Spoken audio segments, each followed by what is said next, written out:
Dixon Show is only possible with listener support. Go to www.patreon.com/The BPD Show. Today is Friday, September 24th, 2021. Thank you so much for joining us.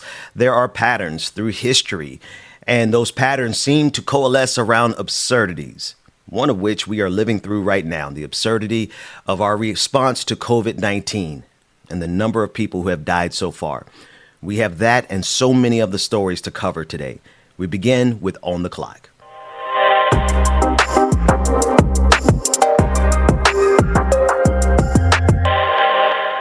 This morning, we are excited to have Anthony Galloway in for Georgia Fort. Anthony Galloway is a friend of the show. He is a published author. He is a contributor to local programs in Minneapolis, including the Kamau Kambui Circle and Cultural Learning's Underground Railroad program. Anthony, I know I massacred at least a couple of words in that. No, you're good. It's a program that started in the 70s with the brother Kamau Kambui, who wanted to teach about the Underground Railroad in a new way. And so it's a real 1970s style program. We get some history and background of the Underground Railroad, and then we go out at night and talk to characters from the Underground Railroad and get a sense of what it must have been like to be in a race to freedom. And the whole moral of it, the whole lesson of the program is tell us your story. I'll tell you something somebody went through to make sure you are here. So it's a really cool program. Wow. No, it sounds amazing. And I wasn't too far off. Okay, so I thought I completely butchered the name because now you're good. As smart as I like to think I am, I have a problem with names. That said, listen, thank you for sitting in with us for Sister Fort, giving her an opportunity to get some rest because she is, you've known her for years. She is one of the hardest working people, independent journalists in the entire game. Before we move into all the stories, because we're pretty prolific at covering the news, but let's just take a second. Tell the audience, because I found you, or rather Georgia Fort introduced me to you. So tell us how you know Georgia. Sure. So there's a couple of connections. One, we're connected by family, but after the unrest, the major connection came when George Floyd was murdered and the unrest was happening all around. A group of folks from our Humanities Center, which tries to tell the stories of folks here in Minnesota, and the local public radio space, Ampers Radio, which covers a lot of different of the local stations, including KMOJ Radio, which is the Black station here in the Twin Cities area, wanted to cover the project. And so the Racial Reckoning Project was founded, and Georgia was leading the charge, coalescing a group of young women journalists of color around, and wanted to also have a show that chronicled not only the trial. And so we covered the trial, and we started a podcast called the Chauvin Trial. Sorry, the Chauvin Trial. Yes. Yep, the Chauvin trial. So Georgia was the in courtroom reporter, and the idea is that we wanted to archive what community was experiencing during that time. And so we got together to launch a podcast, Bearing Witness with Anthony and Georgia, where Georgia would bring in the news and the coverage from the day, and then we would check in with community about how they're doing, feeling throughout that time.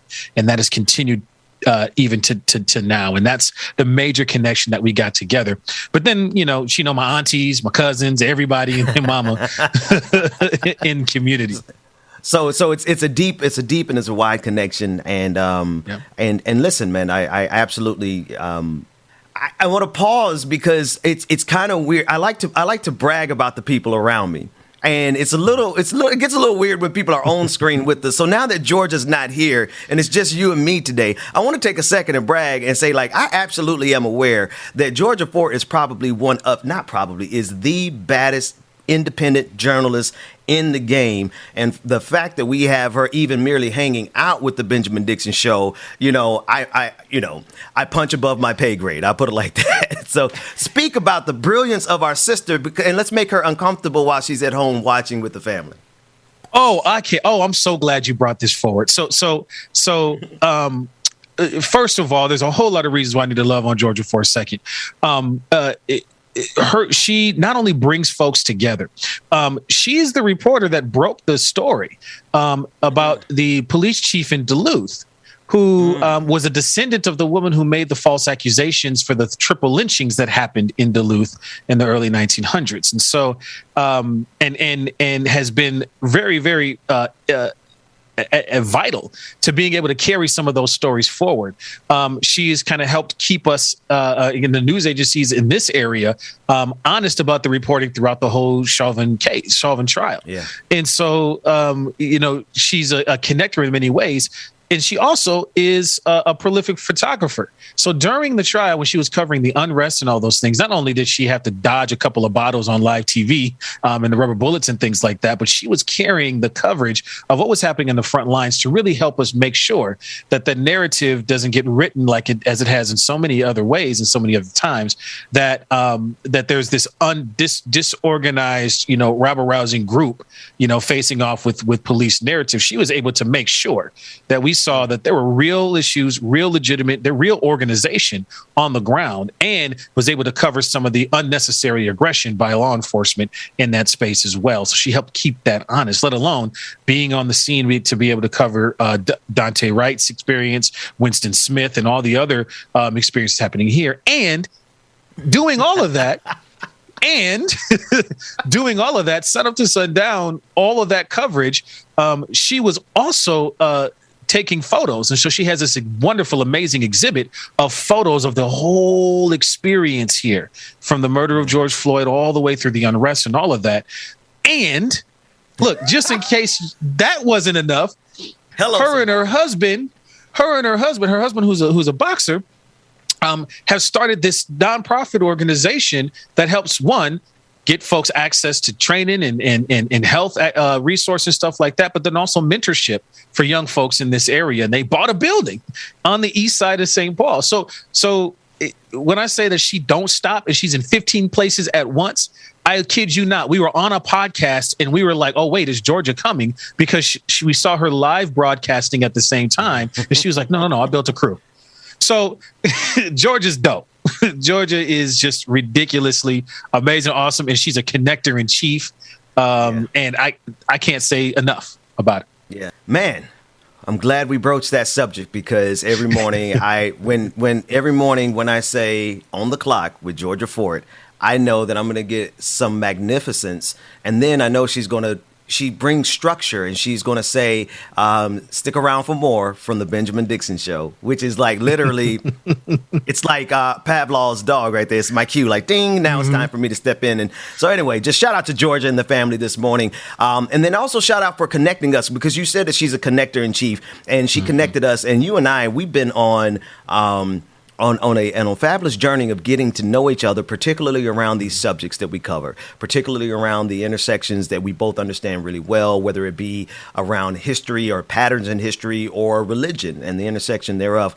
I want to begin this morning with kind of the desensitization that we have been experiencing in this country, and I want to unpack it on every level that comes across your mind. I want to begin with the story of at least 2 dead, including the suspect, and 13 others are injured in a shooting at a Memphis area Kroger. Now, again, it's at least 1 person is dead and was killed. 13 others are injured in Collierville, Tennessee. The shooter was later found dead, apparently, of a self-inflicted gunshot wound. This is just another day in the empire, right? This is just another day in a society that has become so desensitized to death that these types of stories no longer even make it into the mainstream, right? I remember a time, Anthony, where shootings, mass shootings, school shootings, whatever the case may be, caused the nation to stand still, and now it doesn't even register on our radar. And I say this, having reeled, I remember at St. James AME Church in St. Paul, when the governor had to dispatch security and other guards and protections for AME churches in our area in response to Dylan Roof shooting up Mother Emanuel. And so, that was jarring, having to explain to my children why that extra protection needed to be there and that extra precaution. And we're in a city where we've had mosques and synagogues burned, both in northern Minnesota, in Duluth, and in our state. And so that's close to home. So seeing this again just brought me right back there. So there is their residual trauma that continues to go to be experienced, whether we feel it or not. So to contextualize the desensitization, there's a piece of it that hits your body, whether you are aware of it or not, even though you can't necessarily point to it, even though the patterns of response, right, is no longer surprising. It used to be that it was jarring because it was surprising, and we could be conscious of that in our entire bodies. What I want to caution us to is to from the thought that this isn't continuing to affect our bodies, even though consciously we might not be reacting to it in the surprise way of when they first happened. So we got to still be aware of how it is affecting us in the ways that we can't see. Wow. Yeah, no. So even in the thought of us being desensitized, you're saying that it's still hitting us. It's still causing, and it's still adding to our catalog of trauma. Right. There's that front piece of desensitization, meaning that the autonomic responses that happen in the front part of it. And this isn't, the work of Resmaa Menakem and several other kind of healers and folks who look at somatic body work and body trauma can talk about this much more eloquently than me. But the idea that the front side of it, the conscious front side of it, is where we are seeing some desensitization, but our bodies are still going to necessarily feel it. And there's a pattern response, right? We now have had to, and this is part of it too, had to figure out a way to not be in that jar, fight or flight as these happen so often. The other piece that I think is important here, right, is that we're not addressing root causes. And so if we aren't changing the conditions for which, and we don't know all the details here yet, but the vast majority of mass shootings are happening by white males between certain age ranges, and so and we can count on that. And so there's a lack of wanting to address root cause spaces, let alone the proliferation. There are places across the world that just do not have this problem, but we're not looking to them for solutions. That's right. We coddle, and at the risk of getting off the line in that tapestry that I see there, we coddle white supremacy to the point of allowing it to devastate our communities. Now, this is not to say that there's no problems inside, because in a minute, I'm trying to get my good friend Jamal Green to come on and talk about what the hell is going on in Chicago, right? But as Black people, we have no need for someone to point to us and say, what about Black on Black crime, when we have yet to, as a nation, ever do anything but coddle white on white crime to the point where we allow this to go. And we don't, not only, Anthony, do we not address the underlying causes, we protect. And when I say we, I mean the police, I mean our justice system, I mean our media. They protect these monsters who are committing these crimes, these murders. And we are so far from anything remotely like changing the underlying problem when we're actively protecting them.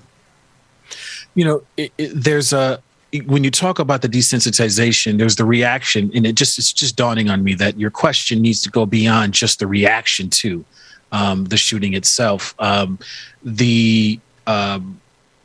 it takes to get to the point of pulling the trigger and taking life. This is a level of desensitization that I think warrants us to really start to think about. And it takes getting to a place to be able to do that action, right? Or to be able to separate myself enough where the human toll doesn't register in body. And so regardless of who the identity of the shooter or the shooters, whether it's the individual crime, and we know, to your point, right, most crime happens within racialized groupings. And so the idea of Black on Black crime is just there has to be another project there going on because of what you said, or let alone white on white crime or white on everybody else crime that we're not talking about. But what are we what are we doing to get to that root space that says that has us react to or respond to the consequence of taking life, right? The ability to get to the place where taking life is something that I can even do. And that's a deep conversation. I work in a space where there are many folks who are having conversations, in particular with young folks, you know, and we find that when folks have a real connection to that personhood, right, it's a lot harder to pull the trigger, right? And I've had youth who have been playing with guns or doing things that they're just being knuckleheads for, where which the consequences find them, and they're broken. They're torn apart by it, right? And as long as there's that, you're torn apart by it, there's some place to go. But we are also finding that folks are engaging in things where they're not torn apart by it. They're somehow being able to successfully make this buffer that separates. And this is the desensitization conversation that I think is really relevant and important, not just in the mass shooting arena, but also in community arenas. Right. And what actually leads up to those mass shootings and the type of desensitization that goes into that. Listen, let's dovetail this in, obviously, with COVID-19, right? Right. If we expand the conversation to how we are collectively reacting to nearly 700,000 people dying in this country alone from COVID-19. And we're faced with the ongoing spectacle of opposition to the vaccine. Not only the spectacle, but the political ramifications of governors across this country, DeSantis, Abbott, Reeves in Mississippi, and Kemp here in Georgia. We have a lot going on. And in the backdrop of it, we have this almost unprecedented amount of death. We've surpassed the Spanish flu in terms of death of 1918. We've advanced in technology, Anthony, but we've regressed in terms of common sense, such that now we had the technology to overcome this with as minimal death as possible. But now we're living where I believe the people or the leaders have hardened their hearts, and we're seeing the maximum amount of death. See if you can weave that into the tapestry this morning. So, one of the things that we see as a trend all the way across, and again, I think I said this on a previous show, a cousin of mine is a traveling COVID nurse and was pleading on a family reunion call with all these folks on the call, and some of the folks in there who are resistant to getting vaccinated or even doing protocols alone, saying, this is just, this is hyped up, right? Many of us, of course, in that call, we're speaking from communities where many of the folks around us have been making decisions to get vaccinated and to socially distance and things like that. And so we're kind of buffered from direct contact or direct connection to the folks who are really in the trenches on this. This is a problem here in Minnesota. We're on our track to get to 76% vaccination rate in the state. And still trying to work hard to increase that. So there are folks in the state who just don't see or aren't connected to the real effects that this is doing beyond that number that people keep throwing out, which seems alone that should be the should be jarring for us. But when you don't see it on a day-to-day basis, there is a way to be able to start distancing ourselves. And if I've been experiencing trauma or hardship or all those things, taking that easy button to be able to distance myself and get out of sight of mind can be very intoxicating. But when she was on that call, she said that day she had wheeled a wife into her husband's room socially distantly, who was also on a ventilator, to say goodbye. And that's the experience that she's saying having on a day-to-day basis, right? And then that wife would later on go to lose her life as well. So there are those of us who are seeing the actual effects real time, nurses and folks who are on the front line who are pleading with folks to say, take this seriously. And so there is an element of this where if I can be disconnected from, for whatever reason, whether I'm fed up, I've got enough on my plate, or I just choosing the easy button, whatever that is, not having to look this in the face can cause me to harden the heart or to desensitize in a way to the real everyday effects. If you're not affected, if you ain't getting mud and stuff on your own clothes, you might not think as much about trying to figure out what's causing the mud in the first place. Brother Anthony, listen, how did you say it? Every time we get into conversations, we get into the gut bucket of philosophical existential crisis. We're going to dig more into these existential crises throughout this first hour of On the Clock and the Benjamin Dixon Show. I want to pivot really quickly to a gubernatorial race here in the state of Georgia that features, someone who he is Vernon Jones. I don't have the words to describe this brother, but he is a brother, and he has cast his lot with not only the Republican Party, because I want to be clear, I know some pretty decent, distinguished black Republicans. This has nothing to do with political affiliation. It has everything to do with ideological alliances. And Vernon Jones has been one of those individuals who's happily aligned himself with white supremacy. In this first clip we're going to listen to, it's of him saying that if he becomes governor of Georgia, that he is going to outright ban abortions. Now, on the surface, it seems pretty straightforward to those of us who have come to terms and arguments with ourselves about the issue of pro-choice versus pro-life. But I want us to really listen to the context of what this man is saying and unpack it. Let's run that clip. If you win and you're the governor of Georgia, are you going to ban abortion in that state? When I win, I become the governor of Georgia, we're going to do a bill that's an outright ban, something similar to what they passed in Texas, because the Texas law is different, very different from the Georgia law in many regards. And so I'm coming forth as part of my legislative package with pro-life legislation that would outright ban abortions. We're not going to get into 5 weeks, 4 weeks, 6 weeks, 8 weeks, because guess what? Who in the hell can determine whether 4 weeks is more pro-life than 6 weeks, than 8 weeks? I agree. Either you're pregnant or you're not. Either you're for abortions or you're not. Yes, that's Make right. up your mind. Me? Yeah. Ban it all right, all out together. So if you bring... Anthony, we've broached this conversation before, so I just want to yield to you. What are your thoughts? So first and foremost, a lot of these conversations have a tunneling effect where they take off on the sides of it other options and ways of thinking. So when I force you into a dichotomy or a binary that says this or that, I get dubious right away, because we can be more complex than that, right? So that's the first thing that's coming into my mind, because you can be absolutely pro-life while at the same time saying that you have no right to determine what somebody else does with their body, right? Yeah. And this is a fundamental issue that folks are trying to steer away from in the political talking points, right?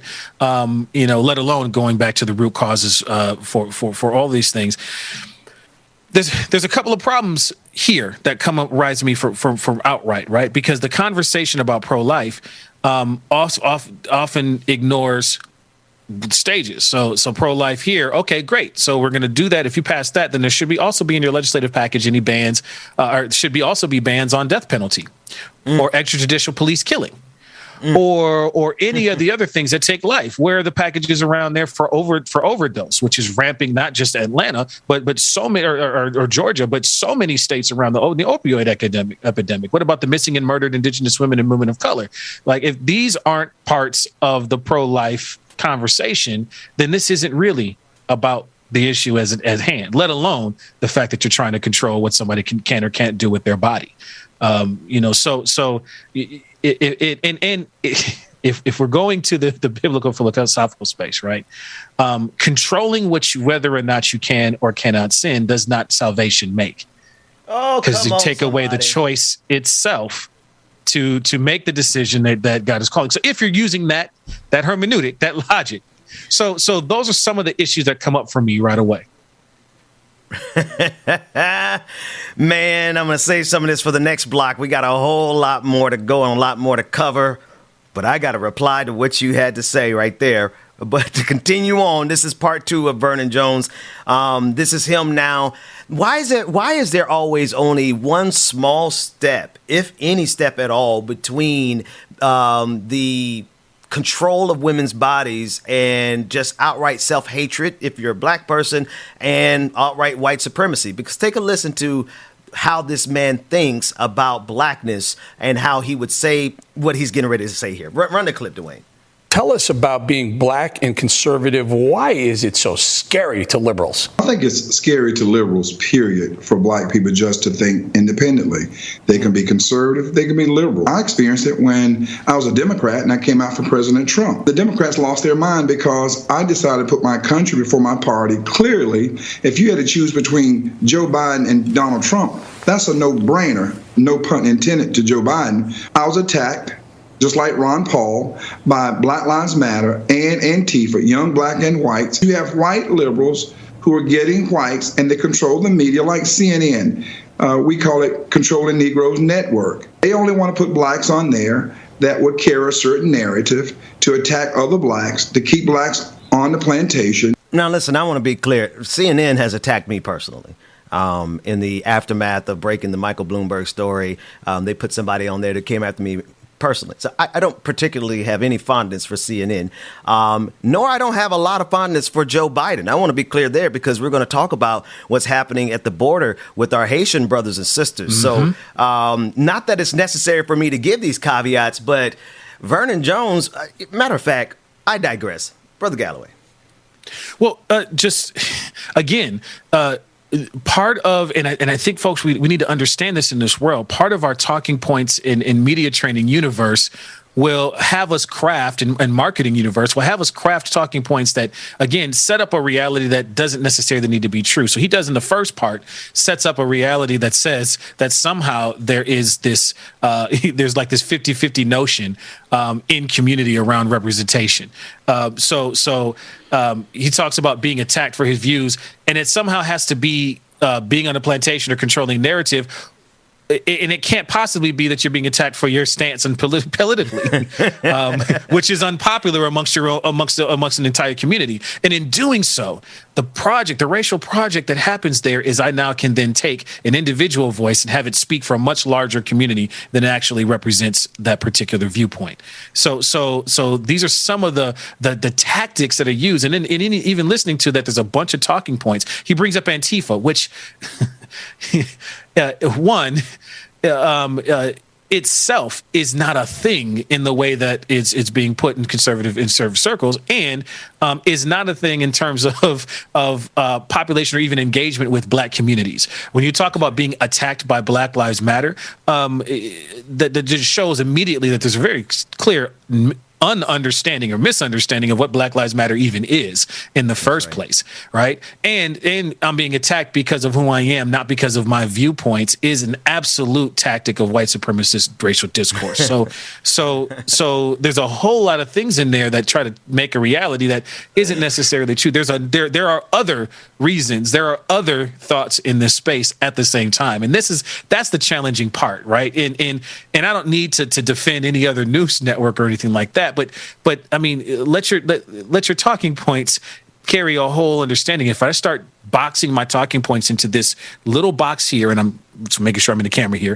If I start boxing my talking points to depend on this little box here, that is the kind of marketing boxing that a lot of these talking points happen with, and then I don't have to worry about the context outside, let alone being accountable to my own viewpoints and public policy thought processes. The only other thing I want to say here is that we keep making this about women's bodies, right?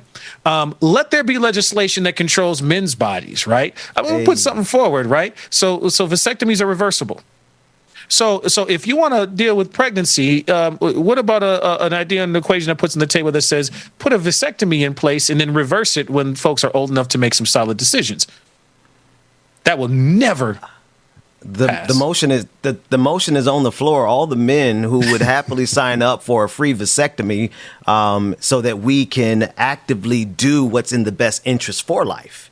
If you're pro-life, then you should be pro-vasectomy. Anyway, the only thing is I'm not doing it to suggest a particular tactic, but I'm doing it to just say that, to talk about the imbalance and the preposterity of trying to put stuff in place to control women's bodies, especially when it's not women who are putting it forward.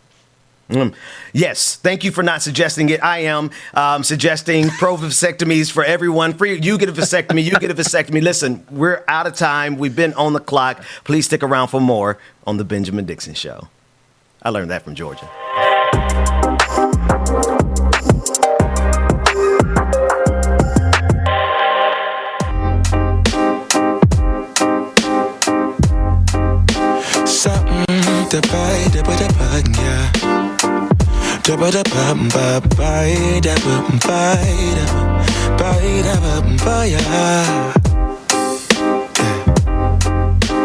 Set the potato,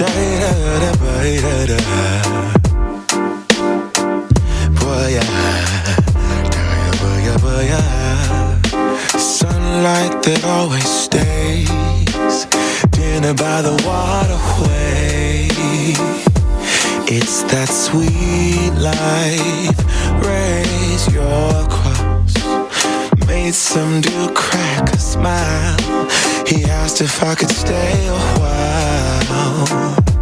I'm living that high life. Time to catch a flight, but you can make me go. Unlocking all the memories of my new home. Ventilated echoes playing to and fro, back and forth, yeah. Caught some kids dancing in the alleyway. Crazy how the melodies began to play, yeah. Tell me how you feel it when you hear the lyric, yeah. My heart's in Stockholm.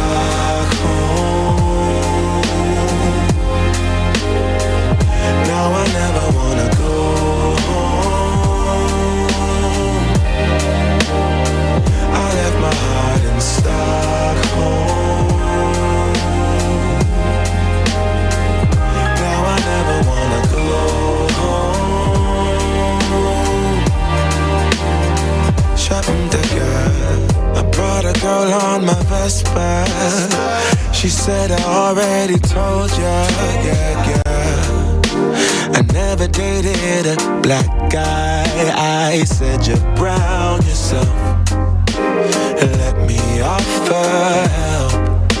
Come on inside, where everybody knows your name. Everybody knows your name. Time to catch a flight, but you can make me go. Unlocking all the memories of my new home. Ventilated echoes playing to and fro, back and forth, yeah. Caught some kids dancing in the alleyway. Crazy how the melodies began to play, yeah.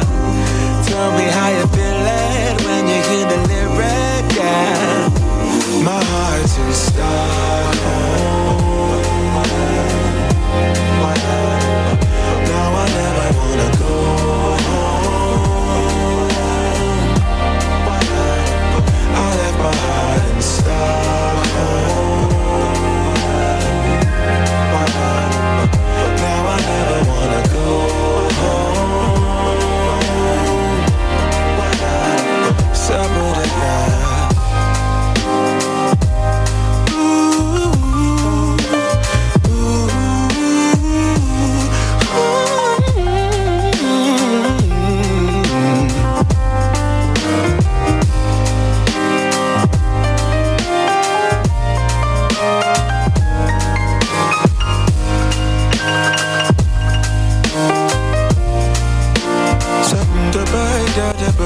to sunlight that always stays in and by the waterway.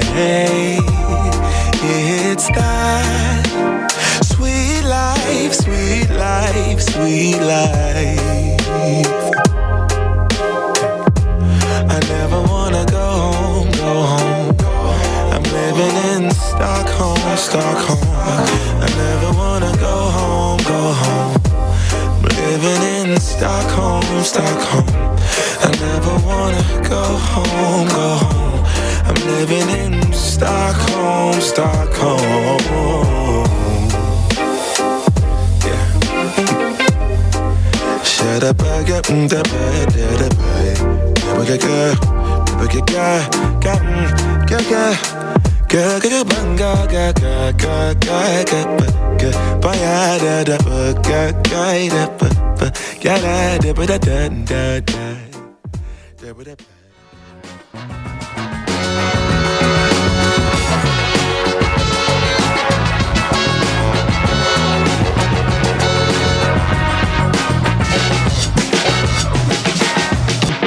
The Benjamin Dixon Show is only possible with listener support. Go to www.patreon.com/The BPD Show. Welcome back. It is Friday, September 24th, 2021. Thank you so much for joining us here at the Benjamin Dixon Show. I am joined, flanked to the left and to the right by my brothers from other mothers, none other than DJ Exclusive and brother Anthony Galloway. Gentlemen, how goes the day? I can't hear Anthony. Good morning, y'all. That was my bad. Great with that music that was playing. As long as we've been doing this and I'm still muting myself. You know what? It doesn't. I'm laughing because it doesn't matter what year it is. It doesn't matter how advanced we are with technology. Like, we pulling off stuff on the internet that other people just dream about doing, and we still forget to unmute ourselves in Zoom. How about that?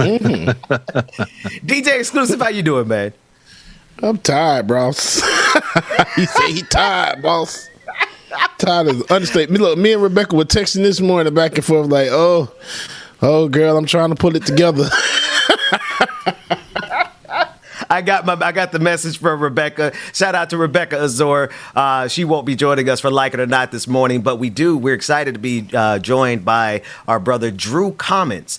We've been playing a lot of his clips, and Dwayne, I don't know if you have one of his clips handy so that we can let the people know who's getting ready to come on. But this is a young brother. He's not a doctor. He's not a scientist. But Brother Galloway, you know when people say go do your research over the vaccine, well, I mean, he went and did his research, and he put out a couple of videos, and they have gone viral over and over and over again because, you know, sometimes you just need to hear the same message, but from somebody who either looks like you, well, not me, because he's like, this brother at least 6'7", 6'8", but who looks like you and in a message and in a voice that you can understand. So that brother's coming to join us at the 9:25 hour.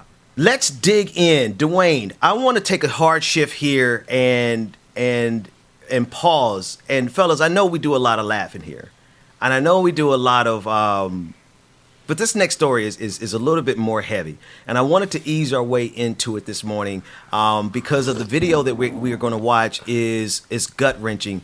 It's a video of the mother of the victim who was identified, the young black man, Jelani Day, who was identified. His body was identified from earlier this month. He had been missing. And in the backdrop of all of these, of the young woman who was also missing and murdered, and we found out more about Sister Petito this week, in the backdrop, we've seen the stories of so many black people who have been missing and have been missing for extended periods of time. And we don't get the kind of coverage that is necessary to even bring attention to the missing black people around this country.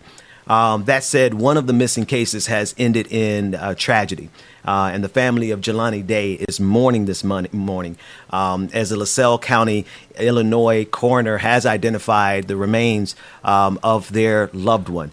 This next clip is triggering, and I do want to make sure that we give you plenty of time to turn away or take a step away because of how gut-wrenching it is. However, the mother wanted to be heard, and so we wanted to share her voice. Here's the voice of Day's mother, Carmen Bolden Day, as she speaks out about her son. This is Jelani Day. He was a 25-year-old graduate student at Illinois State University. He was last seen alive on surveillance video on the morning of August the 24th. Just over an hour ago, police identified a body found in a nearby river as that of Jelani Day. The last time Jelani's family talked to him was on August 23rd. The 25-year-old graduate student was last seen at school and at a dispensary in Bloomington, Illinois. That was August 24th. He was officially declared missing on August 25th. The Peru, Illinois Police Department pulled an unidentified body from the Illinois River September 4th, and it took nearly 3 weeks for examiners to identify the body as Jelani Day. We have been in touch with Jelani's family, and we are told that his mother, Carmen, is, quote, inconsolable. Carmen had been complaining about the lack of resources allotted to her son's case for days. I need to know where my son is. I want to find my son. I need them to use all the resources that I just watched them make available to Gabby Petito and her family. It saddens me that it takes this much, to get, people's story out, like my brother or like anyone else. We shouldn't have to depend on other stories or other cases to push our own story. And we just want answers just like anyone else. I think, or my brother or everyone else's brother or father, siblings, whoever they may be, they deserve the same attention. Now, that second voice was that of Roger Cowley Robinson. His brother, his 24-year-old brother, who is a geologist, Daniel Robinson, has been missing for 3 months as well. And I appreciate the way that he put it. We shouldn't have to depend on other stories or other cases to push our own story. And I want to thank our producer, David, because he did everything he could to make sure that the parts that were going to be the most triggering were cut out. So I appreciate that. Brother and Galloway and James, like, what is it? How is it that we're just so easily dismissed? And I'm grateful now, right? But it should not have taken this for attention to be brought to the stories of our missing Black people. We have this moment now where we see this egregious and in front of us with the Petito case in this one. Absolutely. Again, full context, though, across the United States, 506 missing and murdered Indigenous women in the year 2020. And we're on track to surpass that again this year. So yes, we are seeing this discrepancy here played out in front of us, and so we can talk about it and discuss it and point to it. But we got to understand that the disparity has been there for a long time. This isn't a new thing for those who might see this as a new thing, and that as much as we are seeing this egregiousness happen here, our Indigenous brothers and sisters have been facing missing and murdered Indian women for years. One out of 7 women will face some kind of sexual violence in the Native communities. 4 out of 5.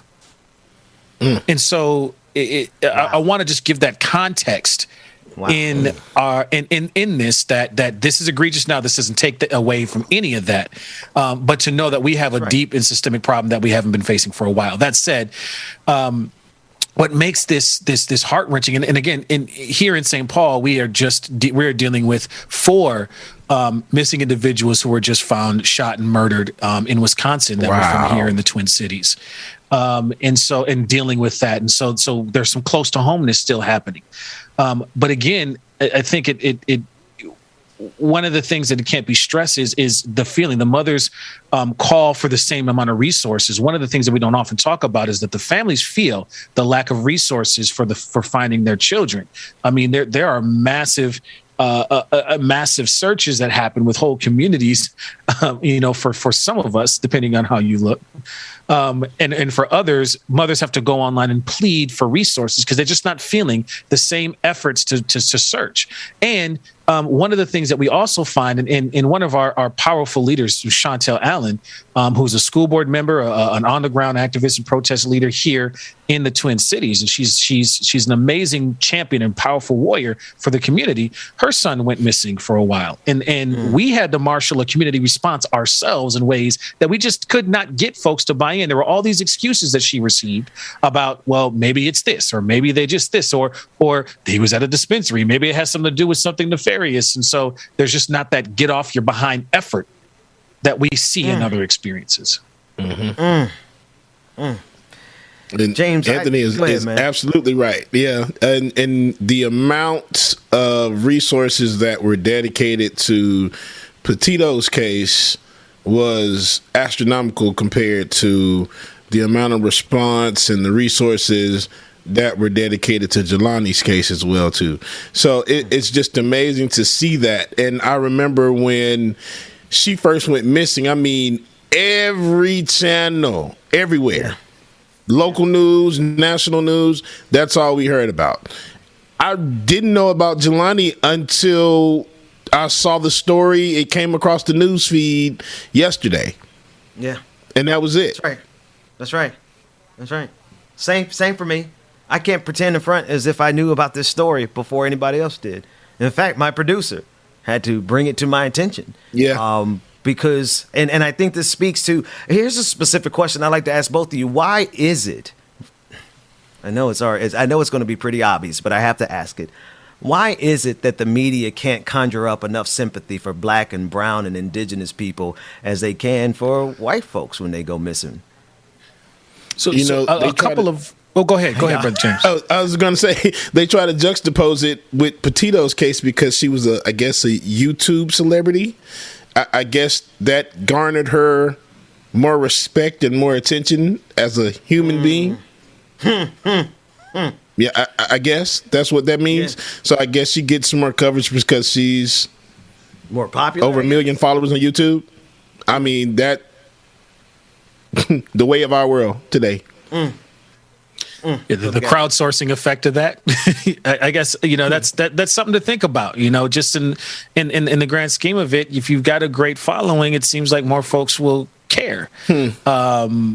Which is problematic. There's a couple of markers of this in our society that I think are wager an answer to your question. One, we almost lost Serena Williams, and it broke forward the understanding that even in our medical spaces, pain, the registering of pain on Black faces is inconsistent with our white peers, so much so that it causes an increase in mortality amongst pregnant women for that reason, and it's well documented. And so we've got that in the space. Also, let's take a look, since we were talking about mass shootings in the beginning of the day, in the Colorado shooting. He's described as a troubled young man, yet as a troubled young boy, and yet Tamir Rice is called a troubled young man at 12 years old. And so I think there are some markers in our society that we see young Black children as older than they are, and we don't see them as the babies that they are in community in the same way that we think about them, in the way that this mother was talking about. And so I think there are some very clear markers and indicators for why we are less sensitive. Why? And here's the historical connection that I'm getting to. Let me just get to the point, right? A lot of our lynchings and our laws, particularly around incarceration, were in service to protecting the quote unquote sanctity of white women. And so we see a carrying over of that because white women's disappearances and assaults seem to assault the society's minds in ways that we can't convince society to be assaulted by when it's Black and brown faces. Emmett Till, lynchings in northern Minnesota. I mean, come on. Right. Man, look here. I knew somebody was going to throw our little brother Emmett Till in there, and you already did Tamir Rice and James. You remember the mass shooting here recently, the Atlanta spa shootings. They said that young white man had a bad day. Day. But Tamir Rice, I'm pretty sure Emmett Till had a bad day too. And it's just funny how they flip it on his head and they snatch from us our humanity to have even not only we can't afford to have a bad day as marginalized people. We can't even afford to play in the park. Well, let's lift the mood. It's Friday. I refuse to go into the weekend ready for a revolution, even though at sundry times it may be called for. Let's laugh or at least discuss some absurdity. It may not be funny, but we do a daily dose of evangelicals. Now, we're not going to put the lower third up, but we just want to talk about some of these evangelical pastors who are really representing themselves to be out here in the name of God. And the funny thing about it is, Brother Galloway, as we've been discussing it, and James and Rebecca, we've been covering it pretty consistently. These guys aren't doing too well. They're dropping dead. Right? These conservative radio hosts are dropping dead. Some pastors are dropping dead. They're presiding over all kinds of funerals because, they're running up against COVID-19 in their sermons, amongst a lot of other things.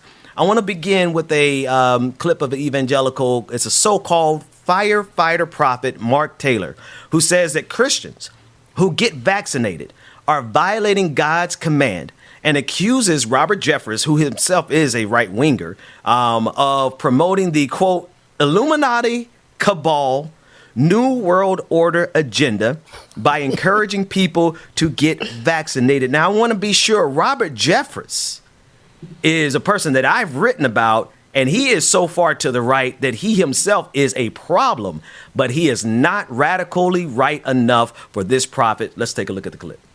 What is going on with the jabs right now? We've all done our research right now, okay? We've all done our research. We all know the chemicals, the different things that are in there that are designed to literally take life away from people. Your body and my body are the temple of the Holy Spirit, right? So let's flip over one more here to 1 Corinthians 6:19 through 20. Okay? So I'm going to read this real quick. It says, "Do you not know that your body is a temple of the Holy Spirit who is in you, whom you have received from God. You are not your own. You were bought at a price. Therefore, honor God with your body, right? Right. When you take the jab, you are not honoring God's temple. No. You are corrupting it. Correct. What does it mean to defile the temple of God? It means to corrupt or pollute it. You are corrupting or polluting your body with chemicals, with toxins, with all these different things designed from the New World Order to literally kill off mankind through depopulation. So does that include Tylenol? That's a chemical? Ibuprofen, that's a chemical. Alcohol, coffee is a chemical. Water, H2O, I guess technically it's a chemical. Does it include hydroxychloroquine or ivermectin? Ivermectin, that's chemical. Horse paste. All right, Brother Galloway, look like you can scarcely contain yourself. The floor is yours. Oh no, I'm containing myself, Brother James. You said it. You made exactly the point that was coming in, and again, in all of the space, I need to offer a few other ways of thinking about and being in the world. I consider myself evangelical only in the terms of the fact that I believe in evangelizing folks to godly wisdom. But the cultural term and identity focus that has become what it is in the United States, you can see in clear has some problems with it because they're making it's a cultural designation, not a spiritual designation, and especially in the context of here, and let alone taking biblical text and not have it speak to itself within its context and attempt to apply it for that cultural purpose is extremely problematic. That's the first. All of that was, folks. All of that was the preamble to something brilliant this man is getting ready to say. Go ahead, brother. I hear you loud and clear.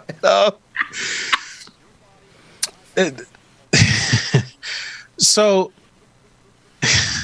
I can't contain the words because the problem that we've had for so many ways. It's easy for me to come in there and throw a grenade of BS into a room and walk away, and leave it to folks who have to think about actual nuance and thought and context and reality in order to talk about that. Meanwhile, I have to contain the rage that rises in me because we have people who are dying. If you want to call yourself having a Christian principle and being on the side of that, then where is your preservation in life that you're going to talk about in one part of your mouth in legislation, but then turn around and start advocating for continued death towards the order of 1 million people dying, which we will reach if we continue going. This is the rage that I'm trying to contain.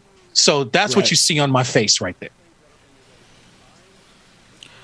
Oh, but feel free. I don't. Far be it from me to stand in the rage in the way of a rage of a righteous black man, because.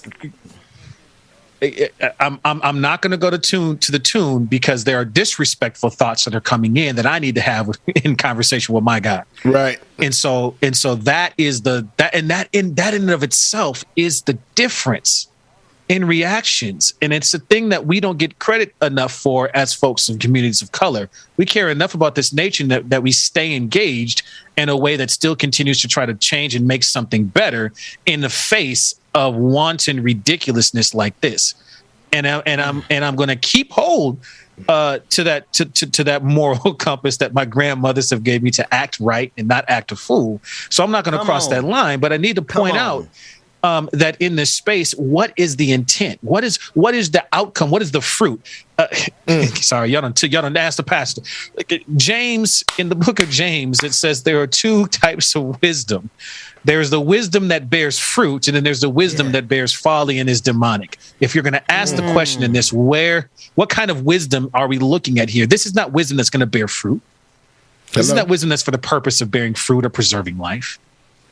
So what kind of wisdom are we actually talking about here? That's the thing for me, Brother Galloway. I have so many more clips and Brother James, but we're coming up at the end of the hour. And Brother Galloway, thank you so much for joining us for this entire first hour. Before I give some thoughts and then I give you the last word and then DJ Exclusive, it's your world. I am exceedingly disappointed with all of these people, So to make it simple and to make it plain, I subscribe to the same thing you do, brother. And I oftentimes just simply allow myself to go into the rage. And so thank you for being here and walking circumspectly, because these fools are about to destroy humanity. These people who claim to come in the name of the Lord, they about to get us killed. And they have already gotten 700,000 people killed with the level of cavalierness and disrespect, casual disrespect, that betrays any idea of them being pro-life. Here's the thing, Brother Galloway. I hate to set you up with such a question before you get the last word, but I think all of these men are false prophets. That's just my call as a Sunday school dropout, as Brother Mac would say. Don't you think it's about time for these? How can these people think that they could come in the name of the Lord and not be held accountable for all their lies? You get the last word. Yeah, okay. I got you, man.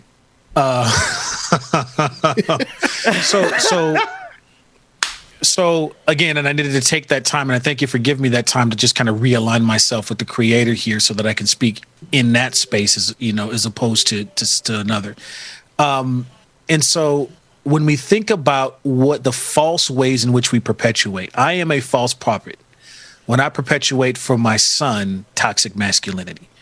I am a false prophet when I perpetuate for my daughter a dependency on male needs rather than her own. I am also a false prophet when I take biblical scripture and to suit my own needs rather than the needs of the teachings of my Lord and Savior in that context, right? So I'm just saying, being from a Christian context, if there's similar ways to think about this in other religious contexts, whether you're Jewish or Muslim or whatever, it comes in there. And so that idea around false prophet, I think, is really poignant in a media landscape where we can have hits that and views that drive and give us a platform. And so I think that's a very important thing to think about. What falsities may I be perpetuating, either intentionally or unintentionally, is a very good question to ask the self to better the self.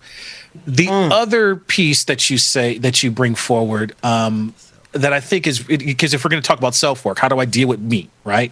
I look in the mirror, Michael said it best, dealing with the man in the mirror, the person in the mirror, right? That's right. That's right. Is what I may absolutely believe that all the things that was said in that clip, he may absolutely believe that.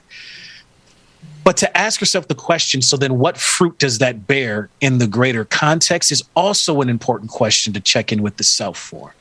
Because when you think about the things that actually bear fruit, that can tell you a lot about whether or not you may intentionally or unintentionally be bearing false witness. And so I think that is a good question to take into the weekend for some self-work. Hey, man. I love it. Brother Anthony Galloway, way to turn that question back for us to reflect in the mirror. How, in what ways are we ourselves fulfilling some type of false prophecy or serving in the role of the oppressor? Let's look in the mirror. The man or the woman or the non-gender conforming individual in the mirror. Brother, how can people get up with you and get some more of these philosophical ruminations?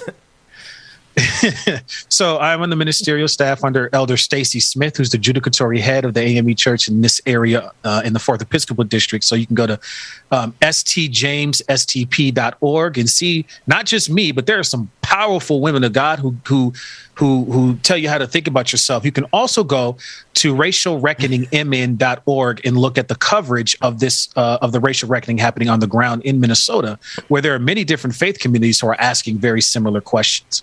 In other words, not all of us are out here representing in the manner in which we see a lot of these people on television. I won't label them all evangelicals because there are so many more. Brother Anthony Galloway, thank you so much, man. It's always a pleasure. Thank you for spending this Friday with us. DJ Exclusive, the floor is yours, man. Help us with some ministry of music, and we'll be back with Like It or Not after this. Stop that. Stop that. Y'all make sure y'all stay tuned, y'all. We got more coming up next on the Benjamin Dixon channel. Can't stop for the talking. There we go. Anyway, y'all stay tuned, man. Good morning again. Y'all stay tuned. We got more coming up next. And we got this is some season 2 music. You're listening to right now. So y'all stay tuned. Got let out the streets, locked in a cage. I'ma let out the. Wake up, get out the sheets. We came for one man, forget my peace. You take the west side, take on the east. I'ma put them in the cage. Good morning, everybody. Good morning, y'all. Roller Dragon. Good morning, Courtney. Good morning. Starshine, good morning, Lavon. Chuck Jesus, what's going on, Brother Lily? Good morning. Silent, good morning. Absolute, good morning. If you wanna touch Mount, please use caution. Beg, please get on your knees. Came from the jungle, up in the trees. I got a few tricks up in the sleeve. KFZ, Nat A, good morning. On and on it goes. Brandon Rubble, good morning, y'all. Alicia, good morning. Jeremiah, Kareem, good morning. Esther Rochin, Brenda Courtney, Starshine, good morning, y'all. On and on it goes. Moon me. Brother Luke Kang, what's going on? Just too sharp with the prize. Like girls, tell me I'm awesome, yeah. Like fire on the pan. If you wanna touch Mount, please use caution. Environmental Coffee House, good morning to you. William Moore, good morning. Stop that. Ill Hustler, what's going on? Royal Lee, Richland Inn, good morning, y'all. Ferry, good morning. Stop that. Blue Daddy, good morning to you. Brenda Johnson, good morning, Brenda. Yeah, I hear him chat to the noise. And stop for the talking. I hear him chat with the boys. Mark from Australia, good morning.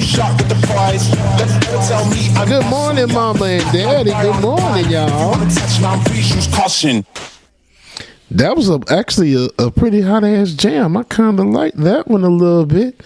So yeah, well, y'all make sure y'all stay tuned. Season 2 is coming up soon. Next week maybe. We'll see. Who knows? But anyway, y'all, we got to make sure that y'all stay tuned. You get more comments, more content, more music, more everything. Season 2 is incoming. You don't want to miss it. Make sure that you join the Patreon as well too. Patreon.com/LikeItOrNot or Patreon.com/the BPD show. Let's get back into some more music. Here we go.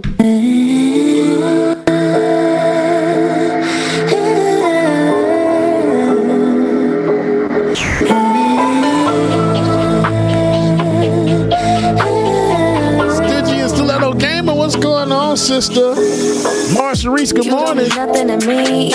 E-boys like you every day. That's right, y'all. Make sure you get your nap in tonight. The Patron party is going down. Make sure you have place in the place. You don't want to miss it. And if you're not a patron yet, now's the best time to do it. You get access to the Patron party tonight. Go ahead and sign up. What you waiting for? DP, good morning. Dr. S, good morning. But I was unaware. Walk around like everything belongs to you. Talk to me like I'm the young stupid fool. Take off all your clothes. You're nothing more than silverware. Why you calling me honey? Why you show off your money? Wave it like it's a tissue. Baby, this is your issue. I'm not falling for bullshit. If you like me, then say it. You don't get that I see through this facade that surrounds you. How much you need?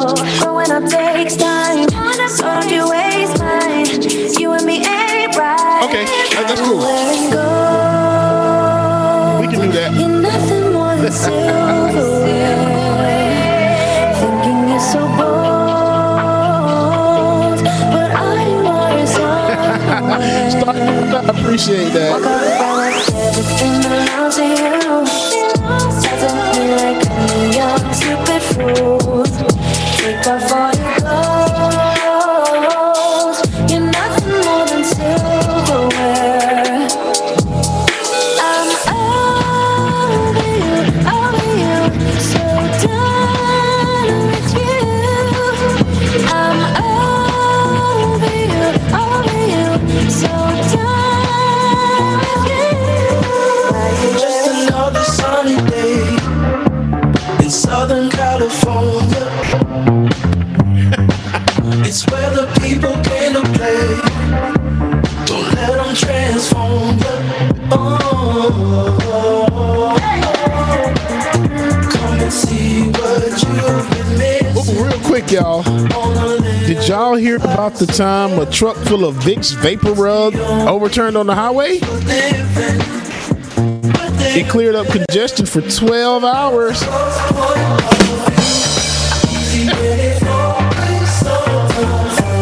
Shout out to Six Dragon Daddy for sharing that one the other day.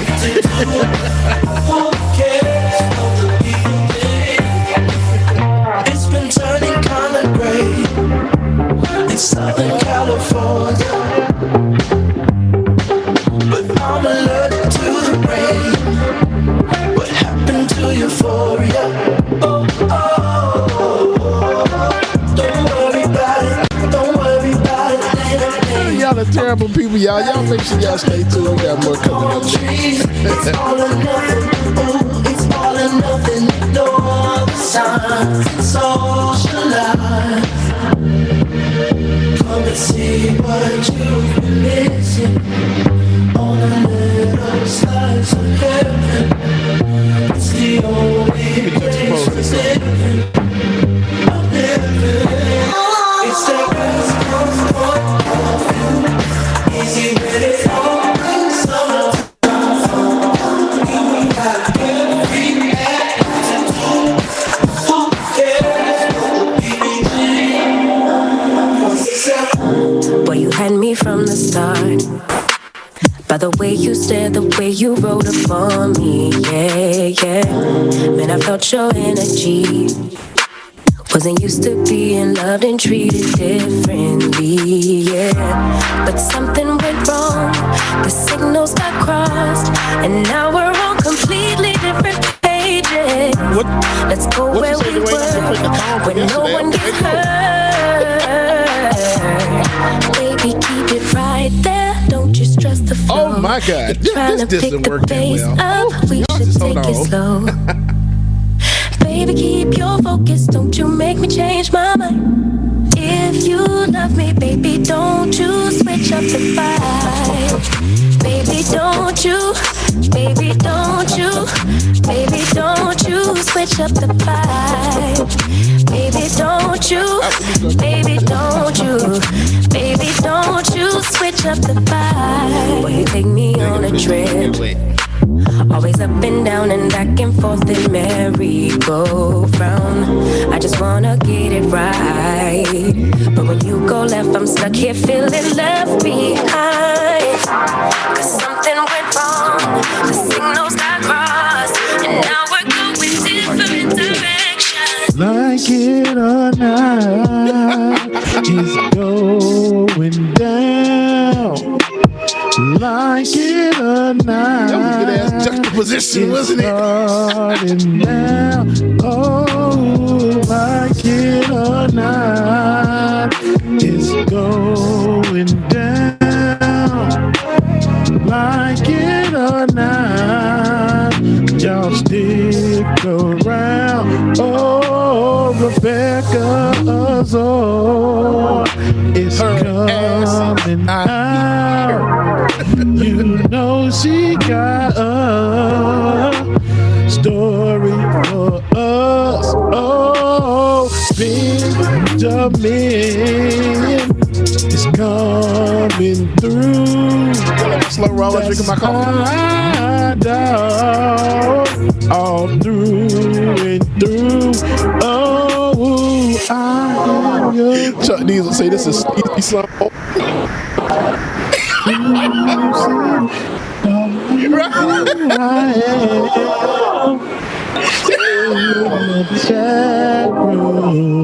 Like it or not. Y'all, Dwayne is in the background singing, y'all. I was so like it. Here we go, y'all. It's about to go down. Like It or Not with Benjamin Dixon starts now.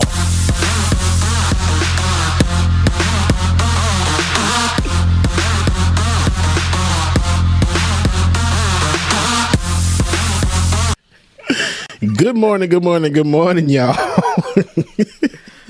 Good morning and welcome to Like It or Not, where we're free to record songs and not care who doesn't like it. Now, I just want to get the disclaimer. That's the last time you're going to hear this song because I said I played it like 3 times this week. So I'm just like, y'all won't get this song again. Oh, God. See, and that's what I was going to say. If Dwayne got it in, Dwayne got it in, said, so he can play it now, but I won't be playing it anymore. That was my limited run. Go to patreon.com/like it or not to get the exclusive, the MP3 version of it. Download it. Right. Like it or not. Brought to you by none other than DJ Exclusive on the ones and twos. Man, you had some harmonies. I heard a little bit of harmony in there, man. Yeah. Told y'all, when y'all leave me to my own devices, this is what happens. Well, you inspired me, James. I think I'm going to do my own version of it. Something. Oh, God. But I'm not going to sing. I'll get some other, because I mean, I sing about as good as Kirk Franklin, so I'm not a singer. But I put a little group together and get some harmonies going. Like it, we could do it. Yeah. We're gonna make a gospel song out of Like It or Not. Oh God! And then put a trap beat underneath it. I digress. It is Friday, September 24th, 2021. Thank you so much for joining us. We have range, and by range, I mean that any moment we could be talking about something as serious as international affairs, or we can be trying to harmonize. You sound like a quartet group. That's what you sound like. You sound like the male chorus at the church when they get around the microphone. Like it or not.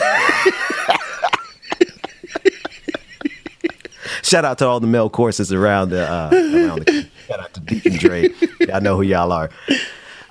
Let's go. Let's get into something before our brother. We're going to be joined at 9:25 by brother Andrew, known as Drew Comments, on Twitter and on Instagram and on TikTok and everywhere.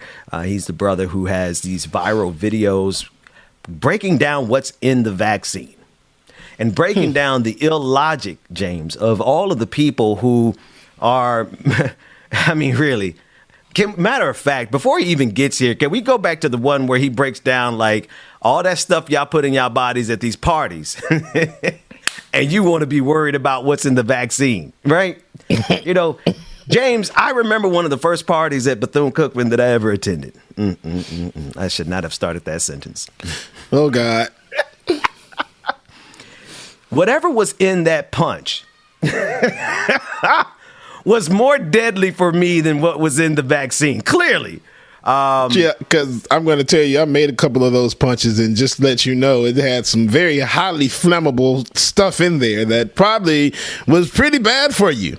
Just considering it now, my liver probably looks like a swollen up black stale piece of meat because of that punch. But hey, I digress, and we worried about what's in that vaccine. All right, y'all. Because if you ever drank I'm not affiliated with any organization, but if you ever drank the Omega Punch, whatever the Q Punch they call, if you ever drank that and you have not taken the vaccine, man, shut the hell up. What's wrong with you, man? Yeah. This is what the video. I think I filibustered enough. Dwayne, run the clip. Let's run it. I asked the doctors on stage what are the long-term effects of the vaccine, and not one of them could give me an answer. Never thought I'd see the day when the YOLO generation would care so much about long-term effects, but no cap, I'ma keep it a bean. I ain't gonna hold no arms. Vaccines in general don't have delayed long-term effects. These ain't no different. 1 or 2 shots that induce a natural immune response ain't gonna come back to bite you years down the line. Any adverse effects that could happen will take place in the first 8 weeks, and even those are extremely rare. But you know those commercials where they be like, if you took this medication, then you may be entitled to compensation. Yeah, but those be for drugs that people use for extended periods of time. Not a vaccine that ain't do nothing but warn your immune system of a threat. Like if you drank 4 Locos at a party in 2010, you didn't start randomly throwing up 5 years later. Probably had a good time at that party though. First of all, mRNA and long-term shouldn't even be in the same sentence. Because mRNA is extremely fragile. Matter of fact, it's the only thing in this world more fragile than the male ego. Ain't no woman disagree with that. That's why Moderna stored at -4 degrees Fahrenheit and Pfizer stored at -94 degrees Fahrenheit in order to slow down the degradation process. Your body's sitting at about 98.6 degrees Fahrenheit, which means getting one of these vaccines is like putting an ice cube on a Foreman grill or a grown man trying to use his wife's shower water.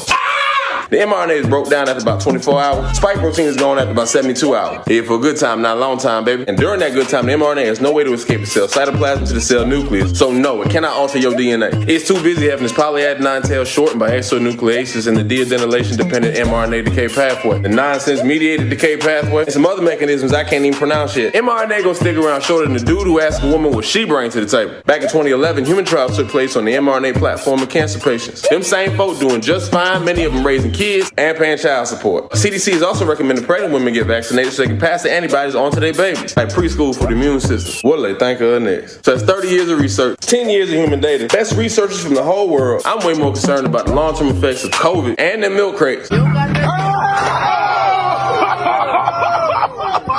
I am about these vaccines. Man, go get y'all shot, man.